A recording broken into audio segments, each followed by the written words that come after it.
1:15 বাজে। আমি আজকে রান্নাবান্না এখনও পর্যন্ত শুরু করিনি, এখন শুরু করেছি কারণ শরীরটা ভীষণ খারাপ। দেখো ডালটা আবার পুড়ে গেল। ওইদিকে গিয়েছিলাম। যাই হোক, আমি ভেবেছিলাম শুধু একটু ভাত করব, কিন্তু আমার আবার একটুখানি ডাল খেতে ইচ্ছা হলো। তো ভাবলাম না, ডাল খেতে মানে মুগ ডাল খেতে ইচ্ছা হলো। তা মুগ ডালটা একদিকে ভাত বসিয়ে দিয়েছি, আর একদিকে কড়াইয়ের মধ্যে মুগ ডালটাকে হালকা করে ভেজে নিচ্ছি, দিয়ে সেদ্ধ বসিয়ে দেবো। তো দেখছি আবার হালকা হালকা পুড়েও গেল। তো যাই হোক, শরীর ভালো না থাকলে যেটা হয়, মানে আমার শরীরটা এখনও খারাপ, আর আমি শুয়েছিলাম, ওষুধ তো খাচ্ছি, দেখি কদিন আমি সুস্থ হই।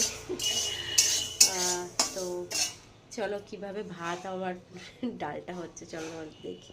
এই যে একদিকে ভাত হচ্ছে, আর এদিকে ডালটাকে বসিয়েছিলাম, হালকা করে ফ্রাই করছিলাম, দেখছি পুড়ে গেল। তো যাই হোক, এটা ফ্রাই হয়েই গেছে, এটাকে এবার সেদ্ধ করে নেবো। আর এখানে আমার ভাতটাও হয়ে গেছে। এই ভাত হতে বেশিক্ষণ লাগে না। তো ভাতটা এবার নামিয়ে নেবো, এই হচ্ছে ব্যাপার। তো আমি ভেবেছিলাম যে ঘি ভাত খাবো, গরম গরম ভাতটা নামাবো, আর একটু ঘি নেবো, আর একটা ডিম সেদ্ধ করে নেবো। ডিম সেদ্ধ তো আমার লাগেই, একটা হোক, দুটো হোক, তিনটে হোক, চারটে হোক, ডিম সেদ্ধ করে নিলাম।